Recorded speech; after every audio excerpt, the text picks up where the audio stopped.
At noon, the light in Kudan turns white, bouncing off corrugated roofs and bleached ministry walls until the whole city seems to breathe in one long, hot sigh. That day, the market at Rond-Point Dignité was humming. Cassava frying, radios hissing football scores, motos weaving through baskets of mango, when the whisper started down the line of vendors, passed from shade to shade like a secret prayer. An old man in a frayed school cardigan was sitting on the curb with a small hand-painted slate propped beside his cup. He had written in careful chalk, the same chalk that had once announced verbs and maps and poems, "I taught your children. Today I am hungry." His name was Master Salif Diarra, though few recognized him at first. He had been the teacher who always carried a whistle on a cotton string and wore a wristwatch that never left his skin. Now the whistle hung without sound. His breath was shallow. The door of his life had swung shut, and the street was his classroom's last echo. Across the ring road a convoy slowed and then stopped, not with sirens, not with a show, just with the modest precision of people accustomed to the weight of ice. The young head of state stepped down in a plain, sand-colored uniform and a cap without brag. He did not stride. He crossed the asphalt like someone careful not to spill water. People parted, unsure if they should offer salutations or silence. The leader's name was Ibrahim, an officer who had learned the quiet arithmetic of scarcity and dusty garrisons and village clinics. He read the chalk before he looked at the man. He knelt, knees dusty, cap under his arm, as if the curb itself were a low threshold that needed humility to enter. The market came to a held breath. Ibrahim asked the simplest question, the one systems forget when they turn human beings into files. "What happened, master?" Words came out of Salif like pages torn from a ledger. He had retired after 32 years with the Ministry of Education, a sheaf of commendations, and a final posting in a rural school where the chalkboard leaned like a door ajar. His pension had been promised at the window marked Service de Retraite, a window that never opened fully. When the ministry digitized its payroll, someone mistyped his national number by one digit, and the machine decided he no longer existed. The file for the mistyped number belonged to a dead man with debts. Each month, Salif brought his documents, the appointment letter with the blue stamp, the faded photo of him with a class of 42 pupils holding new readers, and each month a clerk pointed to a door at the end of the corridor where brokers waited in ironed shirts. The brokers asked for facilitation, a cut, the price for pulling a file from the void and returning it to breath. Salif could not pay. He could not get past the gate. Awa saw him the first time she was posted to the pensions window. A junior clerk with figure-8 loops to her handwriting, she had grown up under Salif's multiplication tables. She tried to search the system using the school code, the district ledger, the old registry, but the digits swallowed his name every time. Her supervisor, Director Kabore, scarf pin shining like a badge, said the matter was outside their mandate and suggested that Awa stop asking questions that made the hallway go quiet. She did not stop. She stood in the corridor and watched the door with the brokers, watched the envelopes that moved into it, and the smiles that came out. She saved the little errors that had big consequences in a private notebook she kept in her bag between a small Quran and a cracked phone. When she saw Salif begging, she sent a message to a cousin who worked security at the palace. "If the leader asks what he should see to understand us, tell him to come to the ring road at noon." Ibrahim listened to the story to the end, past the shame and past the anger to the simplest fact, which was hunger. He asked for water and bread, and the bread arrived, and he waited for the old man to eat without a camera intruding. The market breathed again. Then Ibrahim stood and turned toward the ministry building whose white facade watched the ring road like a gate that thought itself sacred. He said quietly to his aide, Miriam, who always carried a leather folder and a pen, and could find a name inside a tangled file in one breath, "We go there now. No sirens, no blast. Doors open easily when you approach them with purpose." The convoy rolled, the market followed, and a city that had learned to lower its eyes lifted them toward a door that would finally have to answer. The Ministry of Education sat at the corner of Avenue des Martyrs, in a line of neem trees that shed their feathery shade onto a cracked pavement. On the wall, a signboard listed departments in tidy paint: teacher deployment, curriculum, accounts, retirements. It was a map of care that looked like order until you tried to move through it. People queued at the retirements window as if before an altar, each holding a folder fat with life. Appointment letters, transfer memos, a photo with a minister who was now a farmer. A metal obturator allowed a clerk to slide documents under glass with the speed of a small confession. On the corridor's far end was a door without a sign. The door's paint was better than the rest, glossy, recently renewed. It was where you went when the glass did not answer you. The leader walked past the line and touched the ledge of the window the way one touches a handrail, checking if it can bear weight. He did not raise his voice, did not scold the clerks whose salary would not carry them through the month without selling phone credits at night. He asked Awa for a chair and sat, cap still under his arm. He asked, "How many cases like Master Salif?" The clerk swallowed and said, "Many." The number in her notebook was not a statistic. It was a litany. People with mistyped numbers, people whose schools burned and whose records turned to ash, women who changed names and fell out of the database like they had stepped off a map. Ibrahim asked for the ledger and the login, and Awa glanced at her supervisor, who was coming down the corridor briskly, keys slapping against his thigh like a ready answer. Director Kabore was the kind of official who believed he could hold back a river with a memo.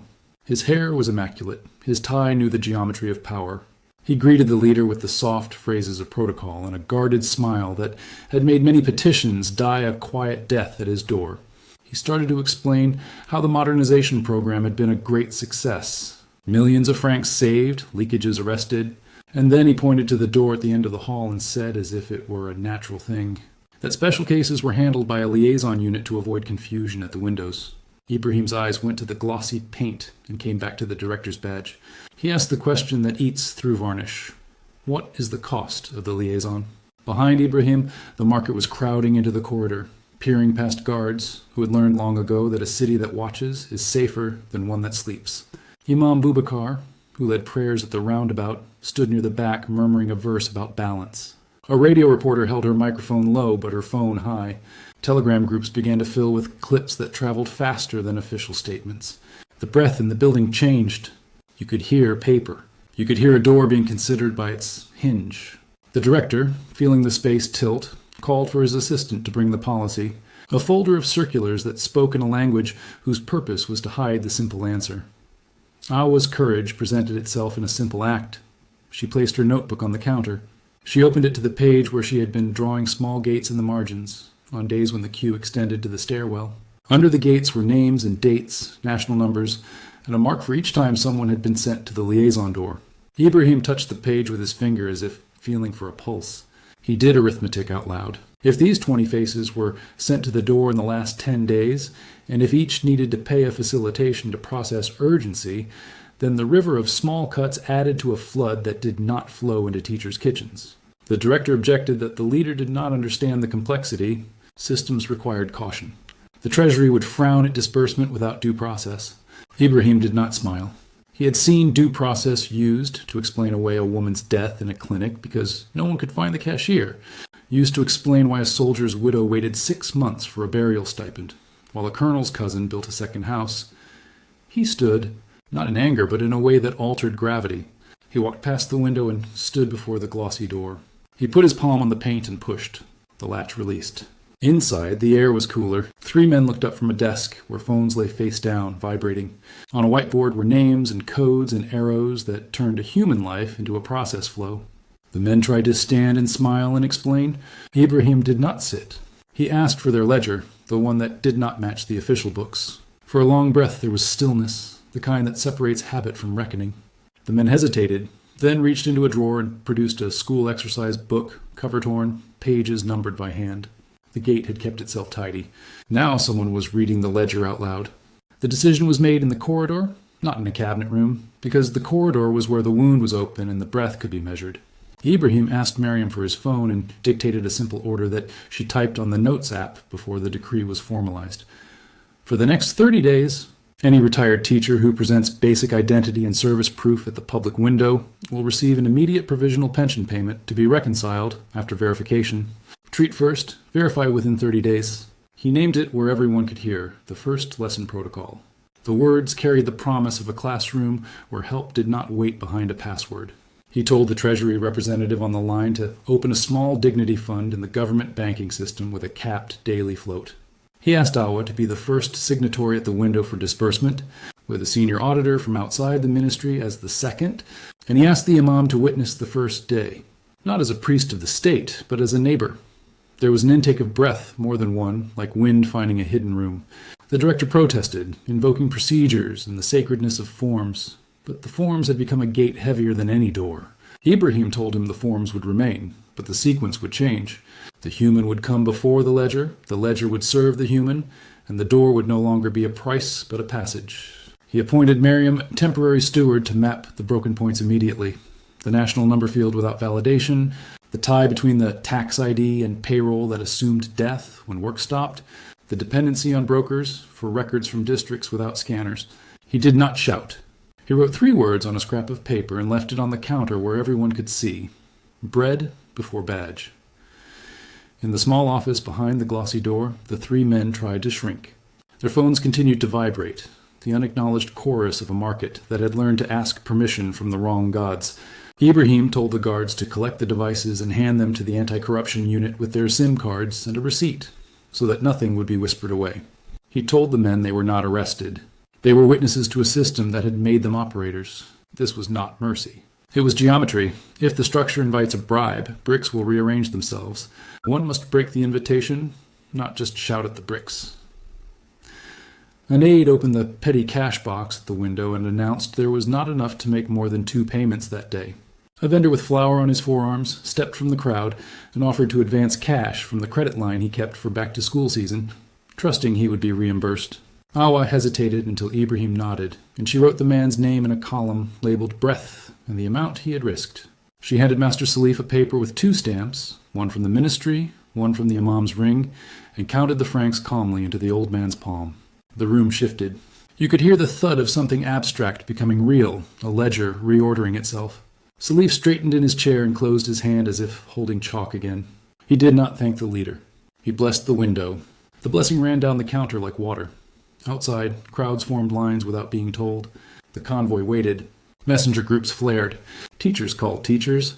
In a room across town, a woman named Traore, who had taught geography in a village fenced with thorn, took her laminated ID from the nail where she kept it and put on her best blouse. In a rural district, a headmaster found an envelope of exam results with the names of 2 retirees scribbled on the back, proof that would be enough for the provisional. The intervention had not yet been codified in the Gazette, but the habit of watchful neighbors had begun to write its own decree. Ibrahim said to Miriam, softly, that they would have to move faster than the rumor, because rumor ran on hunger's legs. She nodded and sent a message to the government printer. Produce an A3 poster in simple French and Moray, with the rule in bold, to be posted at every education office and town hall by nightfall. She added a line at the bottom she had learned from maternal clinics that changed their intake. Complain here if refused. An ordinary city prepared itself to become extraordinary in the least dramatic way possible by changing the order in which it breathed. Reform without truth is a door that swings shut when no one is looking. Miriam knew that, and so did Awa, who returned to her desk the next morning with her notebook and a second pen. The anti-corruption unit arrived without raiding helmets and shirt sleeves, carrying a thermal printer, a laptop, and a little black box that captured SIM card contents. They set up on a school desk borrowed from a classroom, the kind with initials carved into the wood, and began to map the private ledger against the public one. Ibrahim stood back. He insisted on exposure as craft, not spectacle. The exercise book from the liaison office yielded a pattern so simple it looked like a child's game. Names mirrored entries in the official system that had been awaiting verification for months. Beside each was a code corresponding to a WhatsApp thread, the thread title disguised as a delivery group. Sunrise, Blue Chalk, Parents' Day. Messages showed that retirees were told to bring coffee for expedited handling. The coffee price was always proportional to the time it would shave off the queue. There were screenshots of digital receipts for mobile money transfers to an account registered to a cousin of the director's driver. The language tried to be polite. The numerals were blunt. The gate had its own tariff. Miriam convened a small table with the Treasury auditor, a data engineer from the tax office, Awa, and an older records clerk named Musa, who kept a spool of twine in his pocket for tying files. They made a list of broken mechanisms and gave each a number. M1 was the national ID field, allowing a single mistyped digit to create an identity collapse.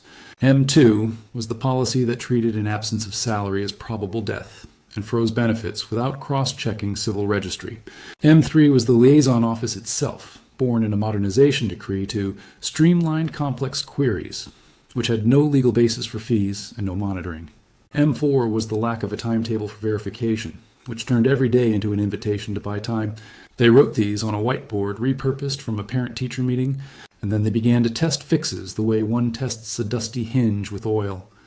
Awa took a stack of 10 active cases and ran them through the new order. Identity, service letter, headmaster reference, provisional pay from the Dignity Fund, entry into a separate queue marked Verify within 30 days. She timed the steps with the watch she had bought from a street vendor for 4,000 francs. The first took 14 minutes, the second 9. By the fourth, she could anticipate every reach, and had moved the stamp closer to her left hand. She wrote the times on a sheet taped to the glass.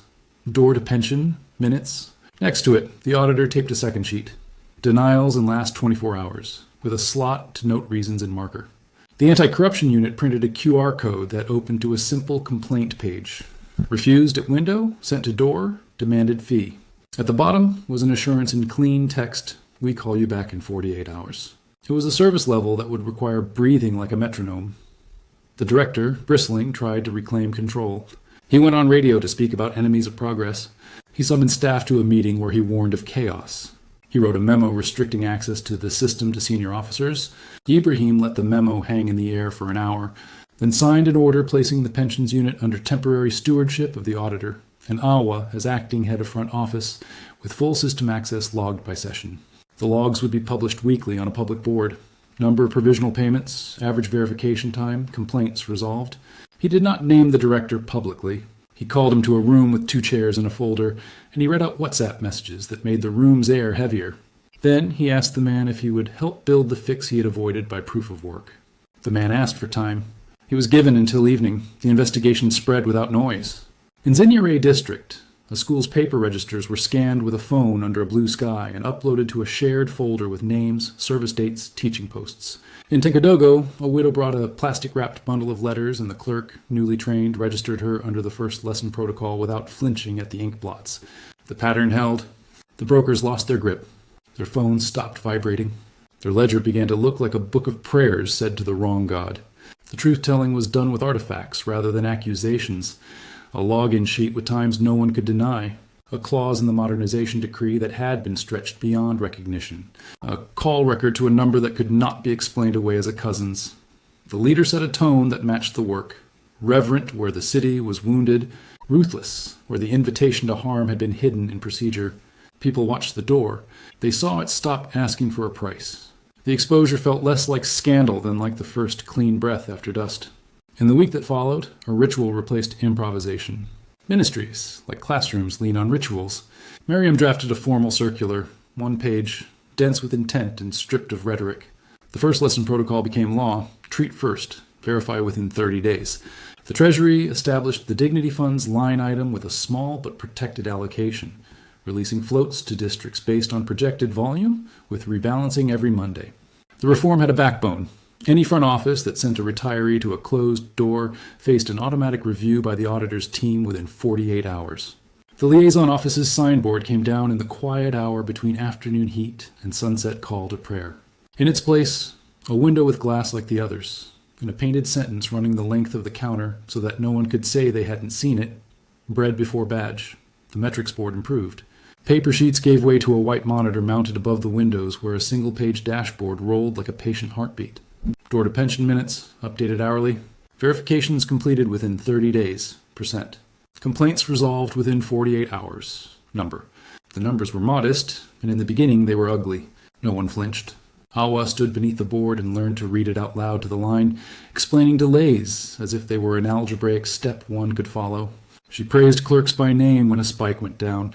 She called the auditor when a node jammed and the minutes climbed. The board trained the room to breathe together, not as supplicants or guards, but as neighbors on a shared task.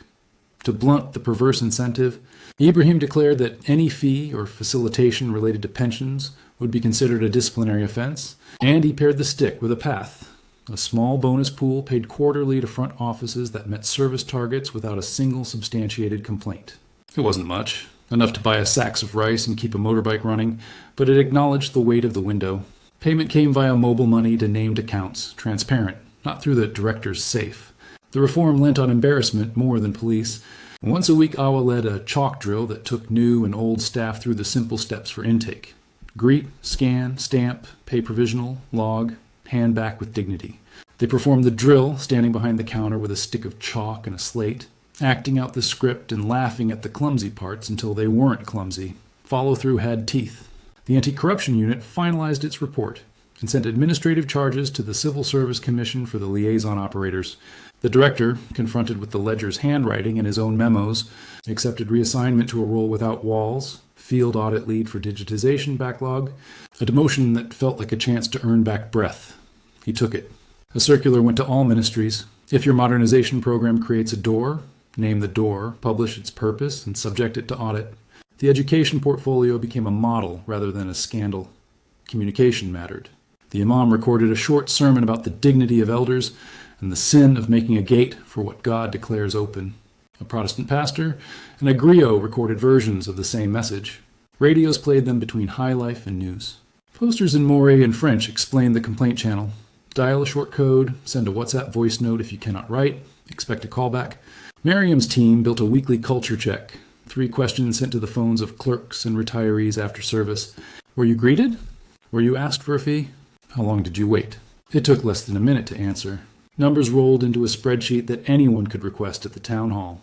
The boredom of good systems begins with checklists that are almost childlike. Master Salif returned to the window 30 days after his provisional and watched the audit complete.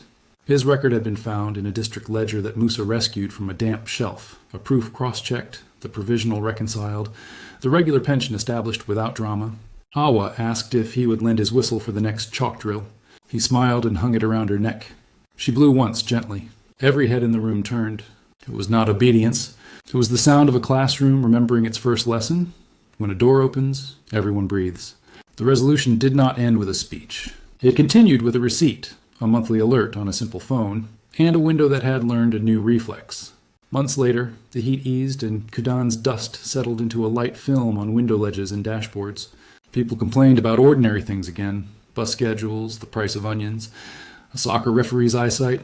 The ministry corridor smelled of toner and hand soap and the hum of a small fan mixed with the click of stamps. On the wall, the monitor still showed numbers that rose and fell within sensible ranges. A passerby could see that door-to-pension minutes had stabilized under 12 at peak times, that the verification rate hovered above 92%.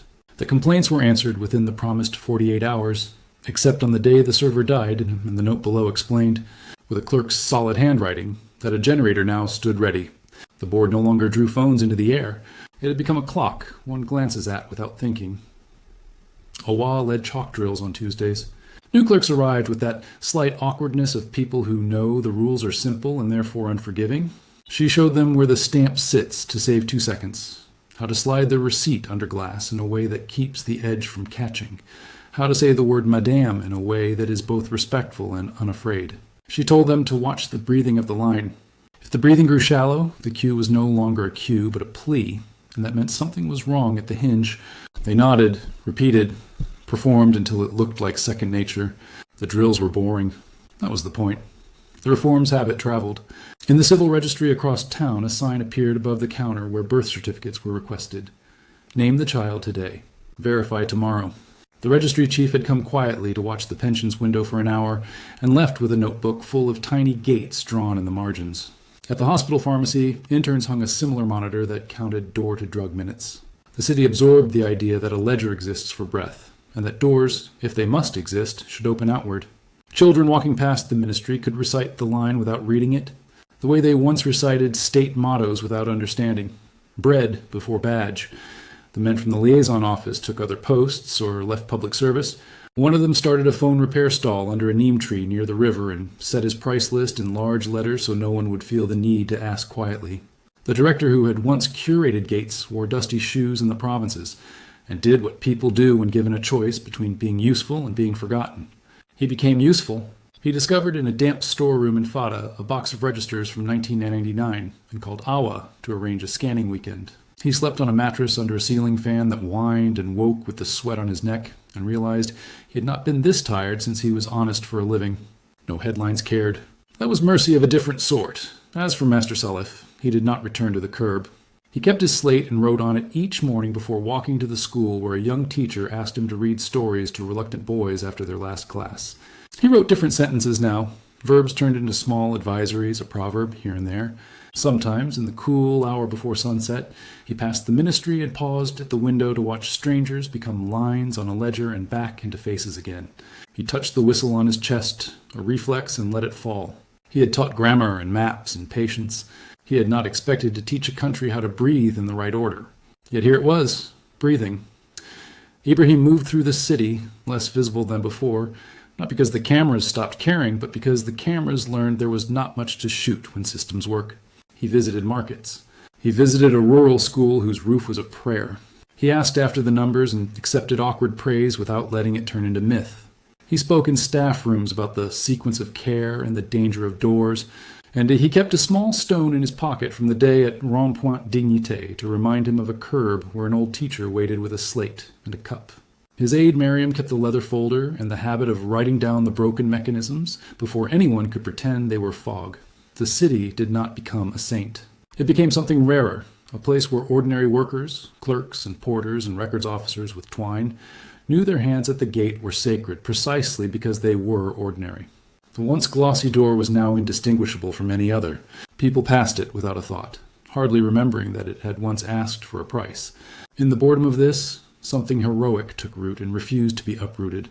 A ledger that honored breath, a window that learned to open like a hand, and a first lesson repeated until it sounded like common sense. And as we close this chapter, remember, systems only change when ordinary people refuse to look away. If this story moved you, lend it your voice so others can breathe a little easier. If you liked the video, then like, share, comment, and subscribe. Your engagement helps these justice stories reach the next gate and push it open.